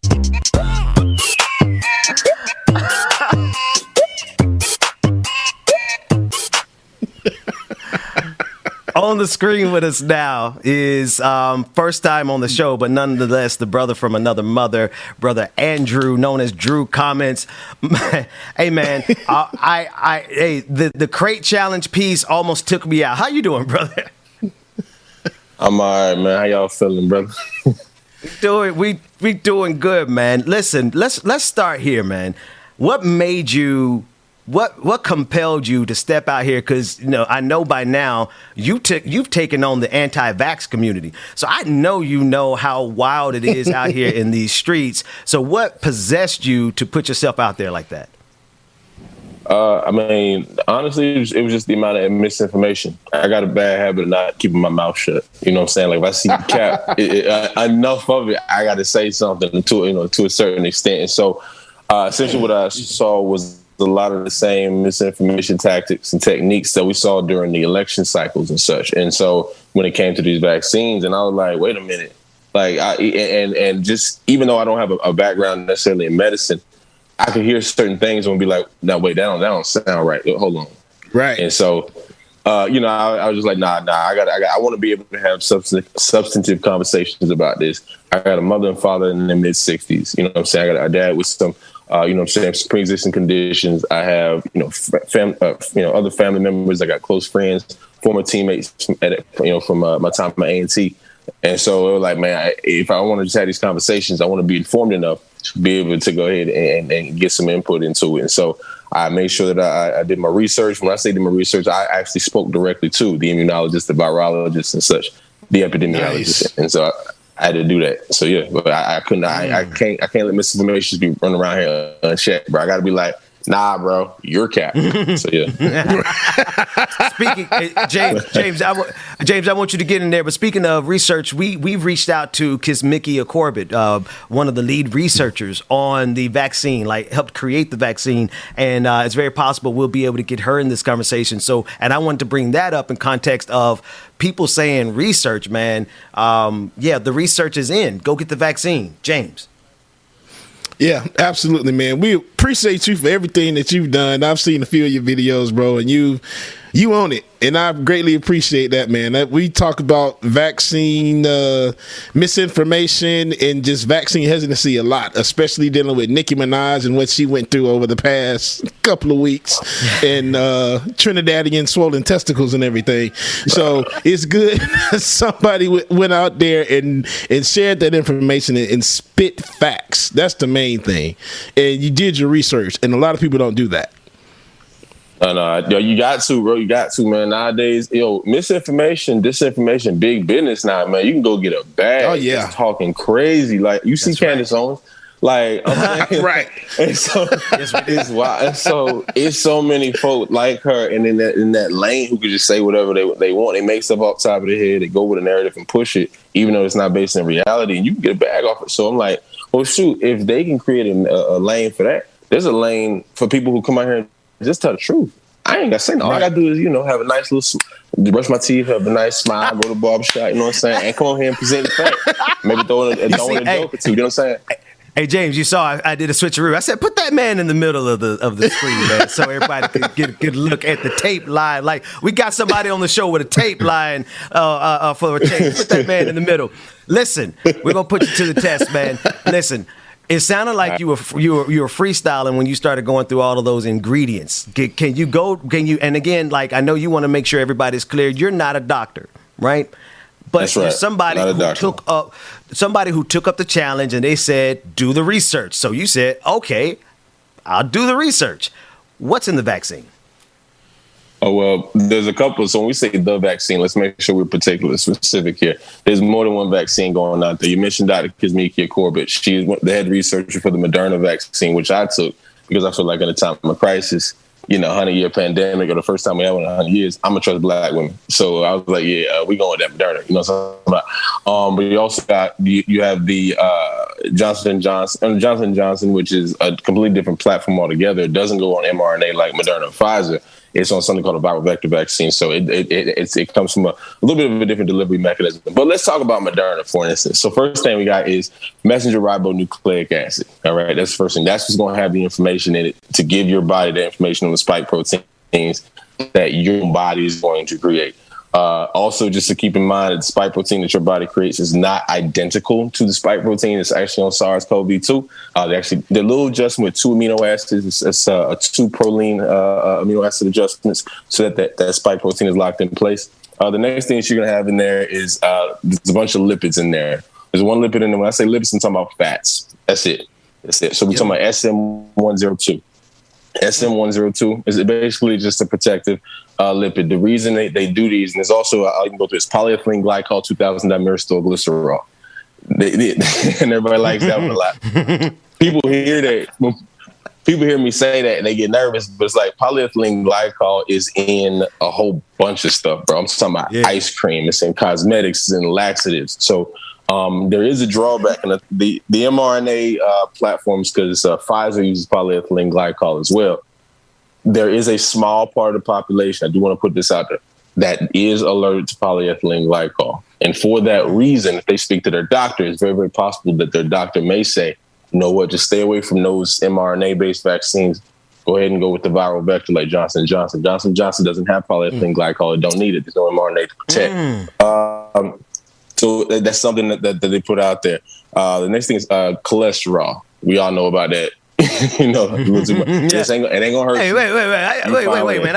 I feel attacked. What do you mean? We all know about that? No, go ahead, man. I feel attacked, brother. I had 5 guys. What you talking about? Look, you should see what I be eat, right? Look, hey, hey, man, that sausage my wife cooked this morning was off the chain, bro. Anyway, let's not expose that because that's a whole nother conversation. We'll talk about black men's health the next time we get you back. I'm going to pretend as though I knew everything that you talked about in the last, 30, 40 seconds, 60 seconds that you've been going down. I have no idea, right? But what I do know is that I trust the trial process, that the human trial process, and I also trust the fact that billions of doses have been put into the bodies of people across this world. I also have the fact that my family, and I appreciate you showing concern for those who may have an allergic reaction to that specific ingredient, because that may be some research people did not know. So if people don't understand all of the details of what's in it, how can you help them be confident that they should take it, for one? And then two, how are these people asking about what's in it? And they probably can't pronounce 50 dozen parts of what you just said. No, you're right. No, that's right. Because people need the concept because you get scared. I'll tell you, it's 1, 2-desterol, S-N-glycerol, 3-phosphocholine in there, trimethamine hydrochloride, acetic acid, sodium acetate trihydrate, and sucrose. You're going to be like, nah, bro, I don't know like that. James. Hakuna Matata. Shit about only thing I know is sucrose. Okay, sugar. Ratatang, bang, bang. Man, you could be rapping okay, sugar, cool. All right, cool. Okay, cool. I got that. Cool. Perfect. I was trying to tell people that. Matter of fact, there's a whole bunch. I was trying to tell you, that's a good point, bitch. Because I was sounding like this. I was like, yo, if you can rap some of these verses, I'm telling you, you can probably learn how to pronounce some of these words. If you listen to Kendrick, you can rap the Kendrick verse. You can do that. Like, that's real. Baby verse is next. Like, Lil Baby been going off lately. I'm like, yo, if you can do a Lil Baby verse, you can learn this stuff. I'm just going to keep a being with you. Westside Gun got an album that just dropped. I'm like, dog, I'm going to listen to that when I get off of this. If you remember that, I'm telling you, you can probably learn that. But my thing is this. You got to put it in simple terms. The technical terms is cool, and everybody like, yo, that's dope. But, like, just make people understand, like, yo, this stuff every day, you come to this all the time. And it's just about understanding that these ingredients themselves aren't anything that you haven't encountered, but also just looking at the things that you eat on a regular basis. Your cheeseburger has more dangerous ingredients in it than vaccines actually do. Like, if we're gonna be honest, I mean, real. So I gotta connect you on a human level. That's all it is. So I mean, that's really what the goal is. That's how you make people feel better about it. I mean, better about it. Just saying, look, this, and here's the numbers and all that. The cheeseburger I had yesterday was most certainly worse. Bruh, like you said that, because I had a son had a double quarter yesterday from McDonald's. Man, I had and we were what's in the vaccine, putting it in our body. I'm not even gonna say because my trainer is listening. He gonna whip my excuse me, sweetie, in the middle of the show. 1 second. Let's run a clip, brother Drew. I need your input on this clip from Senator Roger Marshall, Republican from Kansas, who's a doctor, but he himself spews some misinformation, and he poses the question: what are the benefits of this vaccine to an 18-year-old? Very minimal. Was this his conclusion? What are the risks? This is a sitting senator who said that the risks are more severe than the benefits for an 18-year-old. Clearly misinformation. Dwayne, run that clip. So as a physician, I always want to step through and weigh the benefits of the risk. So what are the benefits of this vaccine to an 18-year-old? Very minimal. What are the risks? They're significant. And I respect these younger people not getting the vaccine. You and I, we need the vaccine. Our parents need the vaccine. They need the booster shot. But do young 18-year-old men and women need this vaccine that are otherwise healthy? I think there's plenty of room for argument on that. Brother Drew, please. Nah, man, what are you talking about? Like, first off, no, the benefits greatly outweigh the risk for an 18-year-old. I mean, if you even look at it, when you look at what this virus actually does, obviously it's a respiratory virus. It gets into your lungs. So you can be as healthy as you want to be. Workout, I'm talking about 18 years old where you're basically immortal. This virus will get inside of your body and literally do damage to your lungs, your kidneys, your heart. As a matter of fact, you should look up the rates of myocarditis and pericarditis. What I mean by that is the inflammation of the heart and also the inflammation of the sac around the heart as well. We talking about healthy 17, 18, 19-year-old kids. I'm talking about varsity basketball players, all that, who, when they get that inflammation because of the virus, that is severe enough to where the heart stops. You know what I'm saying? Like, I've listened to mothers talking about, my son, his heart stopped, and they had to get it started again. And so when I'm listening to parents talking about that, and I'm listening to cardiologists talking about that, nah, bro. And I mean, we talking about lung transplants for kids in that age range and stuff. Wow. And so, this virus doesn't really care. I mean, you might not die, but there's also something called long COVID, which occurs with about 10 to 30% of people who get this, where even after the infection is gone, you are still dealing with these situations. And so now people who used to run a mile or 5 miles every morning can't even make it up a flight of stairs. So no, bro, no. The benefits outweigh the risk. Excuse me. You know, James, what's wild to me, man, is that this is coming from a sitting senator, right?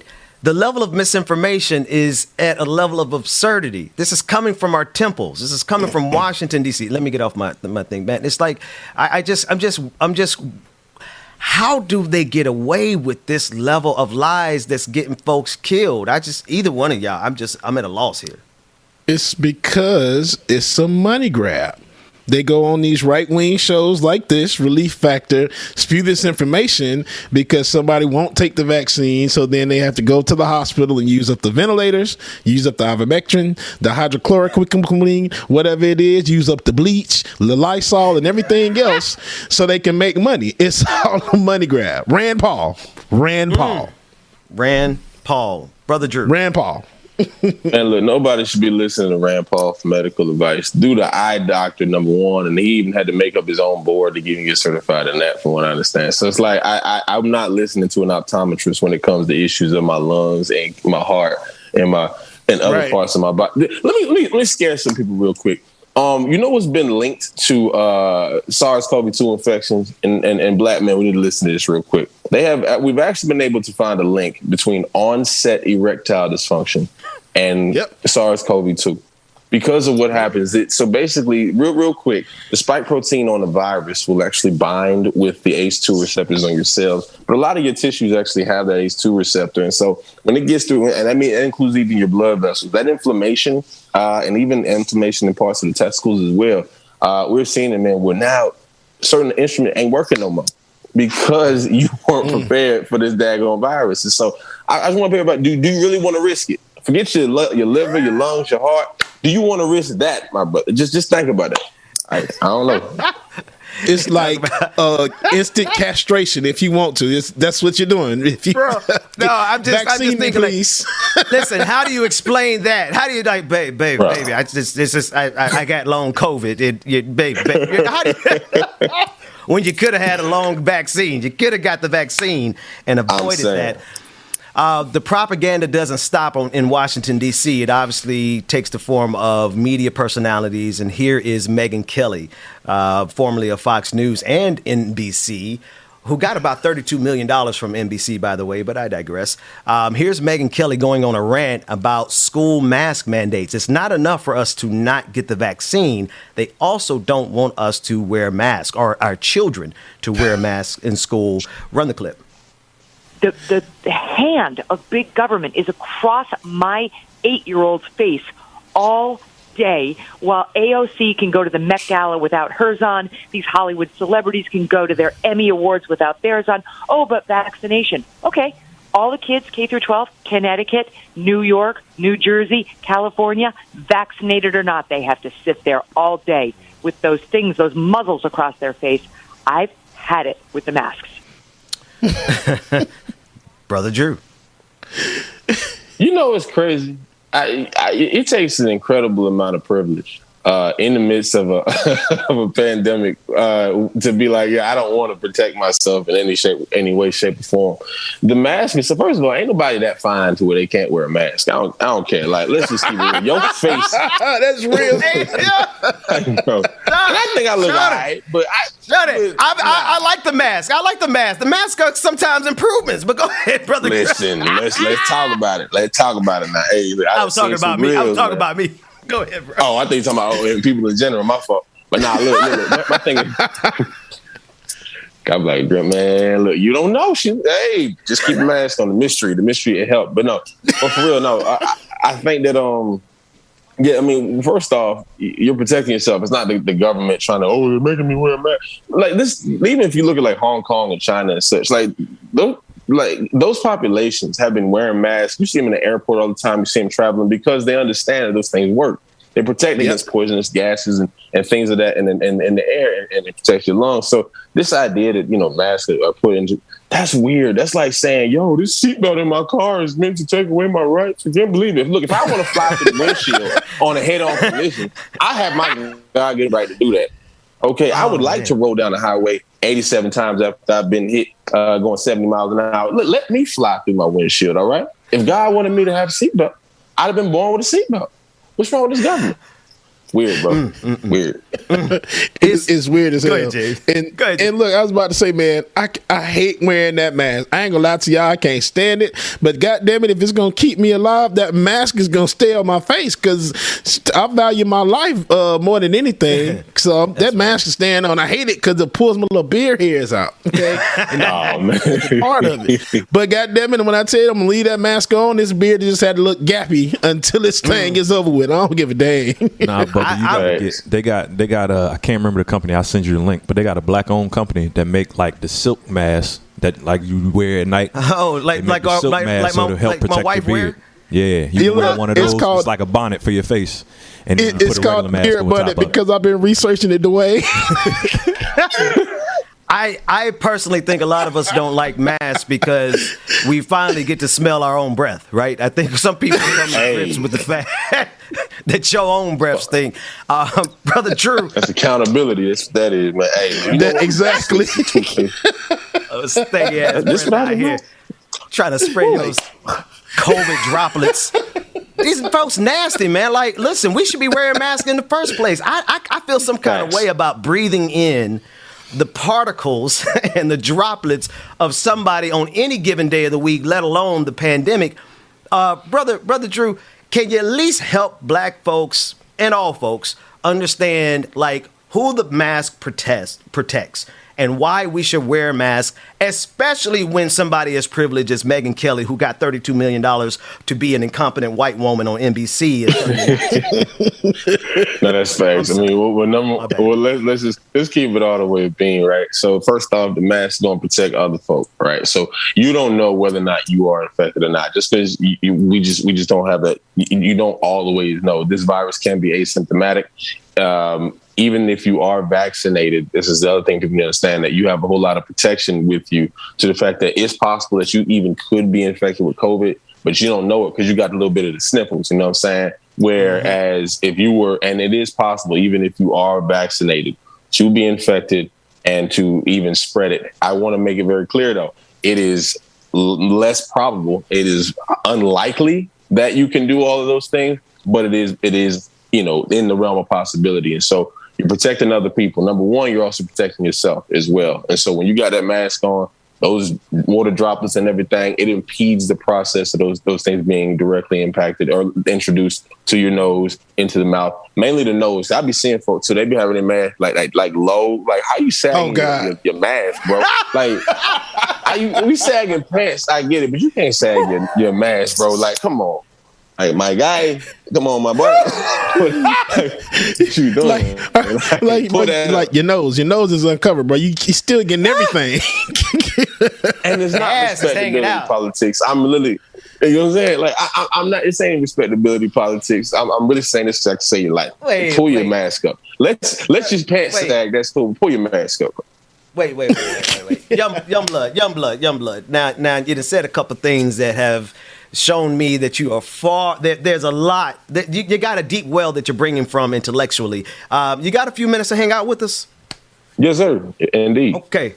Yeah, I want to because you know, you said respectability politics. You notice the propaganda is analogous to that of the election. Seems like you're well versed on these issues. I want to get your input on a couple of other stories when we come back after this break. DJ exclusive, whatever it is that you want us light it up with, it is your world. We're going to take a quick break. When we come back, there's a lot of folks who they running their mouth about Haiti. And I'm telling you, it's a little triggering, especially when that cowboy had a nerve to put a whip to our black people. We're going to talk about that when we come back right after this. Oh yeah, whoa, look, they can never keep me down, I'm going, and if I ever fail, just know I'll go again. I never quit, cause I know that every loss may lead to another win. I'm going up. I bet when I land, they gon' tell me it's luck again. See that I'm winning, it's harder to watch. I'm setting the stage, you should give me my prize. You ain't got no soul, you lacking the spirit. You talk out your neck, I'ma show you. Make sure y'all stay tuned. We got more coming up to like and not y'all. Y'all make sure y'all stay tuned. Shout out to Rebecca Zora in the chat right now, y'all. What's going on, Rebecca? Please don't play no games with me. It was never about the fame to me. They needed the best, so they came to me. Whoa, who the best in this thing? Tell them, yeah, that's me. Tell them who bring the fire, say, yeah, that's me. Who make it flip, make it bang, ooh, yeah, that's me. Who make the party feel alive? Tell them, yeah, that's me. My girl so proud of your boy when they ask, is that your man? Yeah, that's me. And if I'm taking a shot, I don't miss. Who knew I would be at the top like this? And no one made my goals for me, but I'm exactly who I'm supposed to be. Cause it's the path that God chose for me. So even if some doors close for me, I still won't let y'all close to me. So please step back where you supposed to be. Put the game all on hold for me. And sit back, watch me roast to be. It's in my genes, I'm better than them. And I know my flow too sick, I got the medicine. I'm way at the top, who can take my place? I went too hard, can't feel my face. Who the best in this thing? Tell them, yeah, that's me. Tell them who bring the fire, say, yeah, that's me. Who make it flip, make it bang, ooh, yeah, that's me. Who make the party feel alive? Tell them, yeah, that's me. Whoa. Yeah, ooh, yeah, that's me. Who that chillin' at the top? Tell them, yeah, that's me. Yeah, tell them, yeah, that's me. Yeah, I'm chillin' at the top. Ooh, yeah, that's me. 100 years ago, everyone owned a horse, and only the rich had cars. Now everyone has cars, and only the rich have horses. The stables have turned. I don't care, bitch, I make my...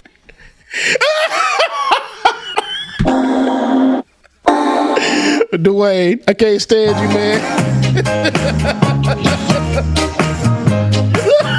I know you did. I got love.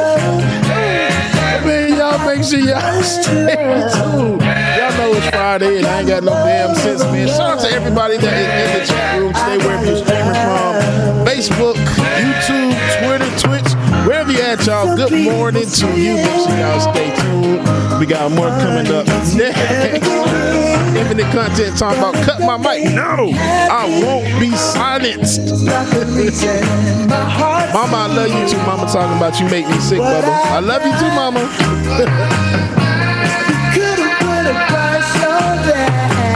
Real quick, let me read off some of our patrons from yesterday. A new patrons from yesterday, y'all. Make sure if you have not joined patreon.com/like-it-or-not, patreon.com/like-it-or-not, or patreon.com/the BPD show, y'all. Shout out to Elias O, Memo P, Monica W. We have Jack of Hearts gifted 1 community subscription, and Amy K Blue resubscribed with Prime, y'all.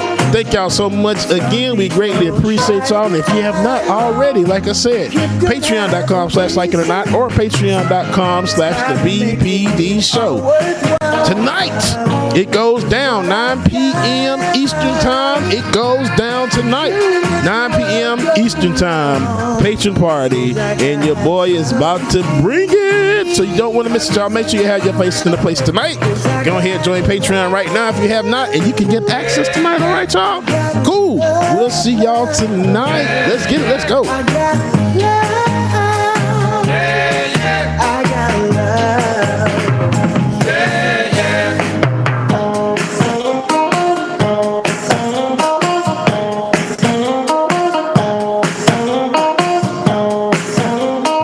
Everybody. All right, y'all. Welcome back to the screen, my brother from another mother, Benjamin Dickinson, and our guest, Drew Cummins, y'all. Let's get it. Let's go.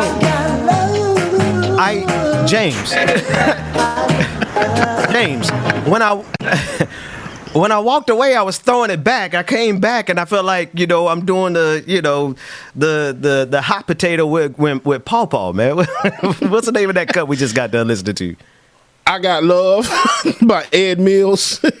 Nah, I dig it. We're back Friday, September 24th. It is about 9:45, and we're here joined by Brother Drew Cummins. Brilliant young brother. Listen, before we go and talk about Haiti, we're going to keep the stream live. We're going to stay live across all the platforms. Normally, we shut it off at 10 and go to the after party. But we're going to give the folks some of the after party live because we want them to hear more from you. Who your people, man? Where you from? What's your story? So absolutely. So I'm born in West Philly, raised in South Jersey. My parents, my mother is from North Carolina, a little small town in 252 known as Palmer Lee, about 30 minutes outside of Greenville. My dad is West Philadelphia, born and raised. Matter of fact, same high school as Will Smith. He's a little older than Will Smith, obviously, but Overbrook High School alum. Matter of fact, had we stayed in Philly, I probably would have gone to Overbrook as well. But grew up in South Jersey, just known for a whole lot of athletes, that sort of thing. And then decided to go to North Carolina A&T State University, because I wanted to go to a black school. James, now I thought I heard him say that earlier today, and we let. I was going to bring it up. I was going to bring it up. I mean, wait! I don't want to disrespect your. What was your mascot? The A&T. It's the Aggies, man. Come on, the Aggies. I know. No, listen, no disrespect. I thought I had Aggies in my mind, but I don't ever want to disrespect the ACC like that, brother. Shout out to A&T. We played y'all back in A&T. Back in the year of our Lord, it was 1999, somewhere around there. Bethune-Cookman University at the time, college. Me and James, we marched. You were there, James. We marched at. We went to A&T and shut it what are you down talking about, Ben? in Yao Stadium. We shut it down in Yao Stadium several times. I forgot Ben left, so he missed it. But I was there like 6-7 years, so we destroyed it a lot of times. So wait a minute. I've always loved A&T though. They country ass. I love A&T. Look, so much to the point I did an internship. Man, I did an internship at A&T, and when I tell you, it was probably like the best dang on 3-4 months that I've ever had. Man, it was really live. And yes, they homecoming greatest G-Ho, greatest homecoming on earth. Yes, sir. Yes, sir. we got to acknowledge that. No, the thing is, I mean, the interesting part about it is majority of my family, at least my mom's side, went to North Carolina Central. So there is an interest. I'm one of the few. Matter of fact, and it's Aggie Eagle weekend this weekend. So it's a nice little family feud going on right now. But I was one of the few descendants that went to A&T. But no, so that's really what it is. Journalism, mass communication is what I was interested in, so I decided to study, as well as African American history as well. And then after college, I graduated in 2009. So at that point, y'all remember the economy was like we were just hemorrhaging jobs. The economy was tanking and that sort of thing, and it was hard to find any work. I was like, man, I got to find something. And so went on back to and moved back in with my parents and found a job in banking, just a little call center or whatever, just to get something, a little money in my pocket, and decided to do that. But I think the thing about it was the social media thing. You know what I'm saying? Like YouTube popped up around that time, a little bit early in the 2000s or whatnot.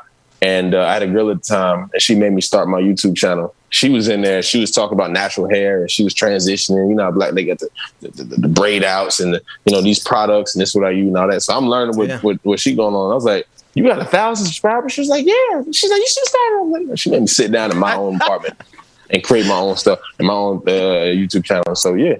And then I decided to start talking about, over really in 2009 for I was like, I'm starting talking about normal conversations. I have my own books. So what it is.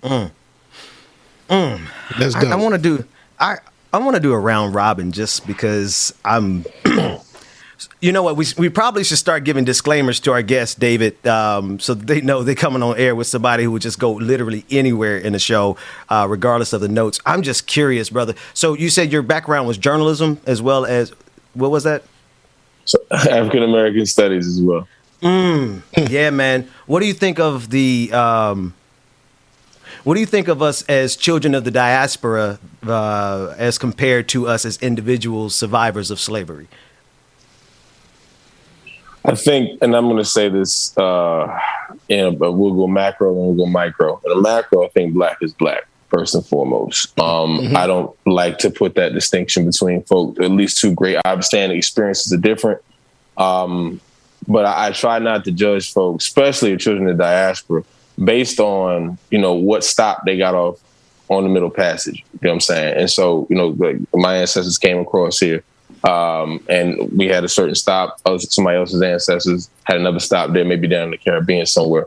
But at the end of the day, the black experience does not have to be identical for it to be valid. And that, at the end of the day, we are very diverse in our experiences and diverse in the backgrounds where we come from. Now, more specifically, I definitely do acknowledge that there are certain things that I myself, as a descendant of, let me be very careful because there's a group that uses this, but I'll say it's a descendant of American chattel slavery.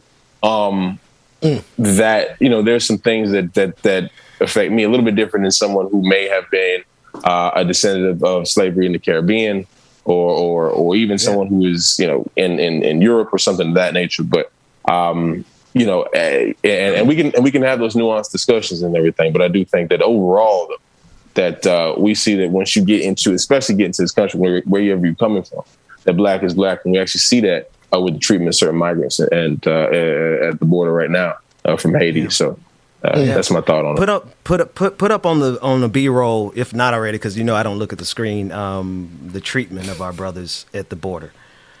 Whew. And I'm not going to be dramatic because it's Friday and it's 5 o'clock somewhere, even though I don't drink alcohol because that's here to make us brutish beasts, but none any more brutish than this animal atop a horse. Now, if you had caught me in my podcast days, I wouldn't hesitate to call this man a pig, but I have evolved. Brother, can you help the survivors of slavery, the descendants of survivors of slavery? That's the distinction I make because I understand the problem, or at least the conundrum that you find yourself in trying to identify exactly who we are. So I just made up my own thing. Descendants of the survivors of slavery, because are we not that? Help us understand why we should be up in arms as much as ever for our Haitian brothers as we would George Floyd or anybody else who has suffered underneath this empire. Oh, no, that's facts. That's facts. And I will say this, we need to be up in arms because what you are seeing now is just the disregard. And there's a term I was listening to Ta-Nehisi Coates, and he was talking about a teacher that he had back in Howard who had used the term black bodies.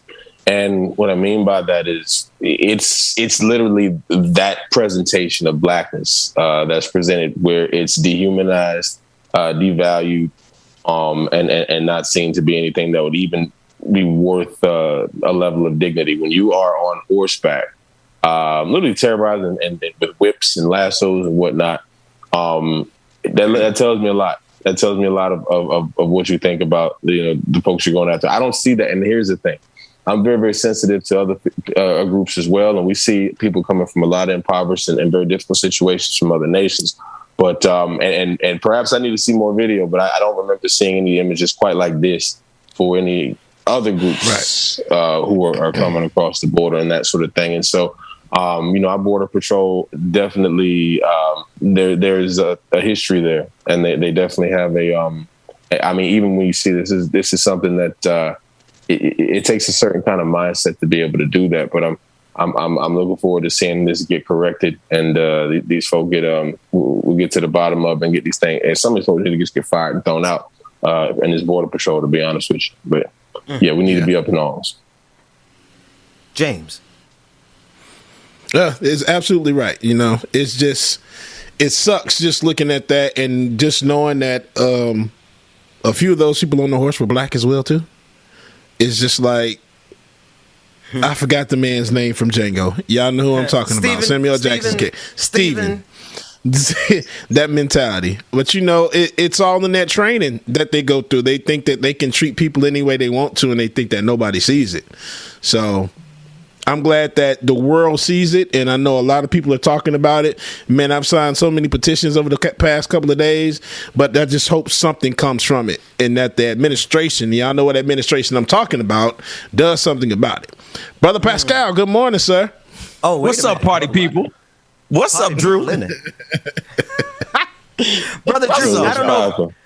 Do y'all know each other? This is Brother Pascal of The Pascal Show, which starts at 10 a.m. Eastern Standard Time on YouTube. Yes. And Brother Pascal, Brother Drew. Yes, sir. Yes, sir. What's going on? What's up, man? How you doing, man? We cool, man. What's going on? Man, chilling, man. I've been listening to you guys kind of rap for a little bit. And, man, you've read some books, man. Drew, shout out to you, man. You're very intelligent, man. Real talk, with all due respect. Very well spoken, brother, man. I appreciate you coming on and speaking your mind on this show. Real quick, when I see this kind of footage, I feel like, did we just jump into a time machine and go back 400 years? This is exactly, finally, they're showing warts and all how America really treats the Haitian people. All right.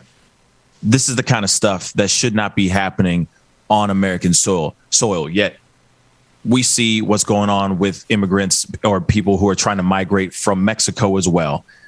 But now Haitians get involved, and they put them underneath a bridge, living in tents or whatever they can put together, whatever they can salvage so that they can survive under a damn bridge. I'm so sick and tired of, actually, you know what? I take that back. I'm so happy that we are actually seeing this in 4K right now, live in Technicolor, because this is exactly how America treats the Haitian people. I'm Haitian, by the way. I just drew, just so you know, some background story. This is the reason why I'm so heated. I mean, regardless, if this was treatment of any other race, any other nationality, I'd feel exactly the same way. But there is a history here with Haiti and America and the way that America treats Haiti. And it's right here. We see it right now. Horses. Yep. Horses. Real talk. Horses. Whips. Like, whips. And the thing is people are sitting there, I've been seeing other commentators talk about it. They're like, this ain't whips. They ain't using whips. They're using something else. Man, it's the act of whipping. The act of whipping. It is the act of whipping. You can use anything and whip somebody with it. You know what I'm saying? Shoot, I'm Haitian. if I been whipped with everything. Okay. This is what I love about blackness. Sorry, this is what I love about blackness. But the whipping is the thing. And actually, I'm gonna leave it alone, man. But Brother Pascal, I was gonna go off on a tangent about if we whip their ass, they would understand the difference, right? That it doesn't matter what we whip your ass with. It is the action of whipping your ass if you ever treat another black person like that again. But I digress. Jen Psaki, the I'm out of my mind, y'all. I know. Jen Psaki, who is the spokesperson for Joe Biden, made the horses the thing. Okay, that's part of it, but let's look at this clip. Rebecca sent it. She's not here in person, but she's here in spirit. This is the clip she wanted us to make sure we play. Let's run it. So what he has asked all of us to convey clearly to people who are understandably have questions, are passionate, are concerned, as we are about the images that we have seen, is one, we feel those images are horrible and horrific. There is an investigation the president certainly supports, overseen by the Department of Homeland Security, which he has conveyed will happen quickly. I can also convey to you that the secretary also conveyed to civil rights leaders earlier this morning that we would no longer be using horses in Del Rio. So that is something, a policy change that has been made in response. But separately, all related, it's also important for people to understand what our process and our immigration process is and what the steps are that are taken. Listen, Pascal, I know you have to go, and Drew, I want you, as long as you can stay, please hang out with us. But let's go around the room as quickly as we can. Pascal, what are your thoughts? The only thing I say is, all right, so that's going to solve everything. No more horses, everybody. We're not going to be using horses anymore. Congratulations. What is that going to change? Does that take those people out from under a damn bridge and give them shelter, the shelter that they need right now? What are you going to do to change what's going on underneath that bridge in Del Rio? If you're just going to say, oh, we're just going to rip out the element of horses, then you got this whole thing all mixed up. The whole thing. The whole thing. Brother Drew, your thoughts? I thought so. First off, okay, that's a start to take the horses away. Like you said, okay, that's a good way to start. But at the same time, it's going to take more than that. I think this investigation is definitely needed because I want to know who gave these orders to say, yeah, we're going and use these whips. I want to know specifically what meeting did these people have? Who was conducting those meetings saying, when you go out there, do that, treat them in this type of thing. This is okay. Names, we need to know names, ranks, all that kind of thing. And the people responsible need to be held accountable for it. But furthermore, there also has to be a plan put in. I think that Secretary Mayorkas, he's going to have to go ahead and be the helm of that and be like, look, you got to get shelter for folk. Like I said, water. There's a thing going on right now in Texas where folk are cooking meals for those migrants, make sure they got something to eat at least, you know what I'm saying? And so, and folks, just regular big people like you and me cooking meals, trying to make sure those people are taken care of. So I think that, from a DHS standpoint, there has to be a serious handling of this and to make sure these folk have just basic human resources and needs. Just because you're coming across in a way doesn't mean that you aren't, deserving of dignity. Listen, James, I want to get your thoughts on this, but Brother Pascal, I know you're going to get started any second now, so we want to give you a chance to exit stage left. Thank you so much for coming, brother. Pascal, no, he can't go nowhere yet. Oh, damn. Oh, Lord. James, what are your thoughts? Dwayne know what my thoughts are already, because Dwayne, I should tell you to play it, but we going to wait, Dwayne. We going to wait until... That's all I hear. Anyway, Pascal, when two vegans get in an argument, is it still called beef? James, man, if you don't play something to take us to the trap, let's go to the after party. Pascal, for those of you who are not patrons, go over to the Pascal show. He's going live any second now. And then for those of you who are patrons, patreon.com/like it or not, come to the after party. Brother Drew, can you hang out at the after party a little more? It's a little more uncensored, et cetera, et cetera. We have a little bit. I stick around. Yeah. All right. That's what we're gonna do. DJ exclusive. Give us some music that's better than them damn. And then somebody give me my tally. Man, shut the hell up, Ben. You know you I don't know how many damn times I cussed today. Run me my bill. James, take us to the after party. Go ahead. Oh, brother Pascal, have you heard the song? Stop. I don't even know what song you're about to. If this is another joke, all I'm saying it's is a literal ass song that I made. You gotta play the song, brother. Y'all the song, Lord. That can take us to play it. Oh, it's called Like It or Hold on, Not. let me cue it up. Here we go. Yeah. By DJ exclusive. Why did y'all do that? Why did y'all do that?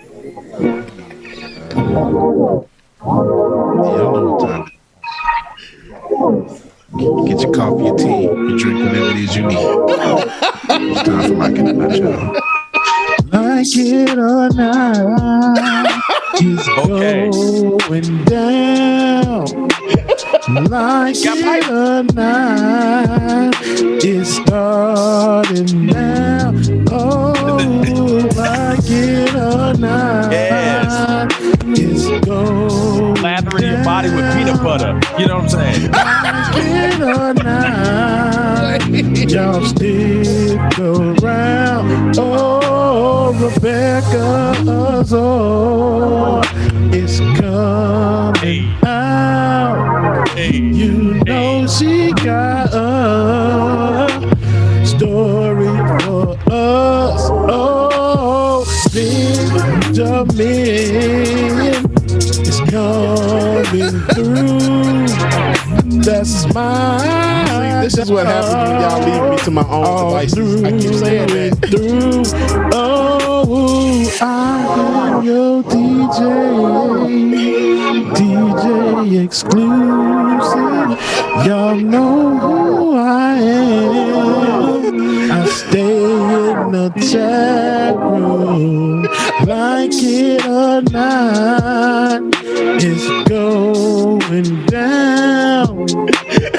Like it or not, this is about to go down. Then Rebecca got me talking about that laugh at the end.